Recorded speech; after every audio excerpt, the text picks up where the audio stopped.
Hey,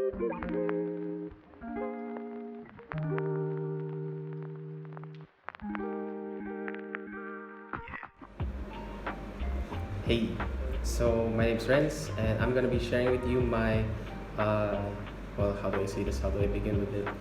Yung pang-araw-araw kong, my daily life in connection to God, and how I carry out uh, the virtues of a Catholic person in my day-to-day life.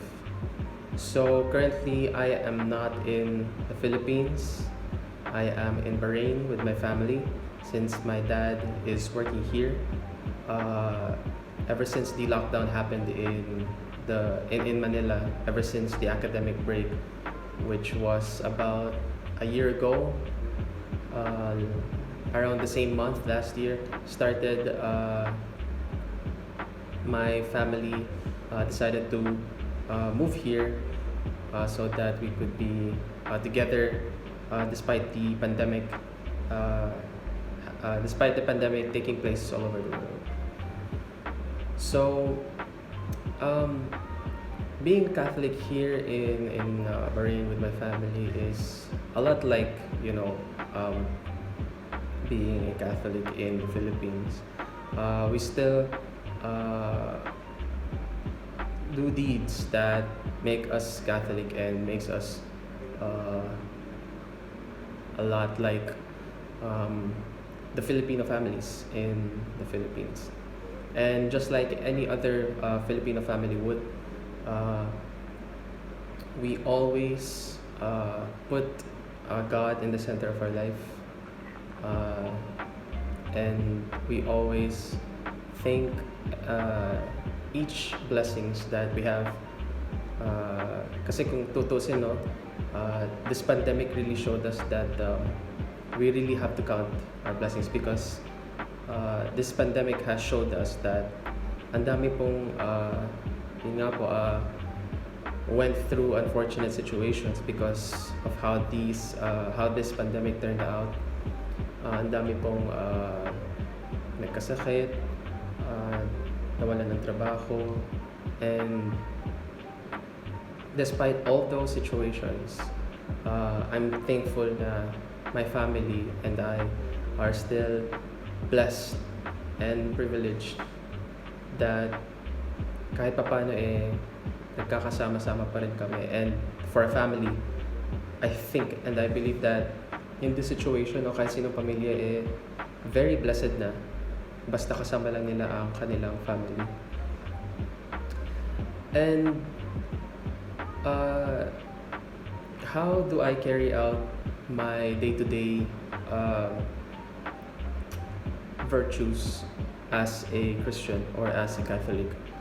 Well, para sa akin, you do small things that build up to big habits in your life. Like for example, praying together as a family, attending mass together as a family. So, you know the saying, yung a family that prays together stays together. So, my family always watches masses online, and we always pray together to remind ourselves that without God, we are unable, we are weak. So it's only through Him that we can only be saved in this pandemic that's taking over the world right now. And before meals, we pray together. Before we go to any places outside our home, we make sure to say or say a small prayer so that we are guided wherever we travel, no? So through these small little things, I believe that I am living my life in connection to God, and I'm living my life with God in the center of my life and in the center of our life, no? Kasi bata pa lang naman sinanay na kami ng mga magulang namin, kami magkakapatid. There's this tatlo po kami magkakapatid sa pamilya na to, and ever since we were little, nasanay na po kami na everything that we do, everything that we are, it's always should be with connection to the Lord, and we live a life of prayer and meditation, no? So that we are always guided. We are always guided, and we are always reminded na lahat ng meron tayo dahil sa Kanya. And everything that is happening right now to each and every one of us is because of Him, and it's because for His greater plans for us all, which is stated in Jeremiah 29:11. For I have plans to make you prosper. So it's always important to remind ourselves that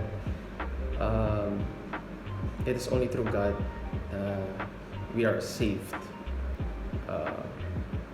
despite this current situation, despite this unfortunate pandemic that's taking all over the world. Even here in Bahrain, nagsimula naman po sila mag-lockdown because dumadami na naman po yung mga kaso. So, ayun po, let us really put our hearts with and pray for the world, because right now the world really needs healing. It really needs healing. Everyone really needs prayers and healings. At sana po maagapan na po itong pandemya. Lalo na po dyan sa Philippines, because so far sa mga nakita kong news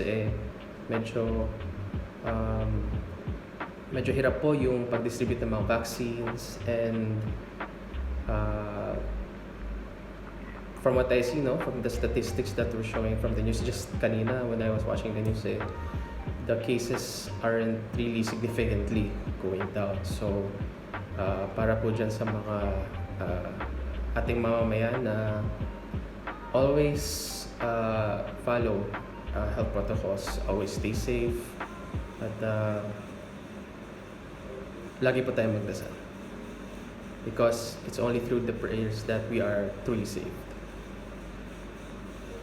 So that's really how I live my life as a Catholic, as a student of USD, in meditation, in prayer, in service of the greater good, which is God's plan and love for us. So, that's it for my vlog for theology, and until this pandemic is over, let us keep on praying. Prayers are what is needed during the situation. So, thank you for watching, and stay safe. Stay safe po.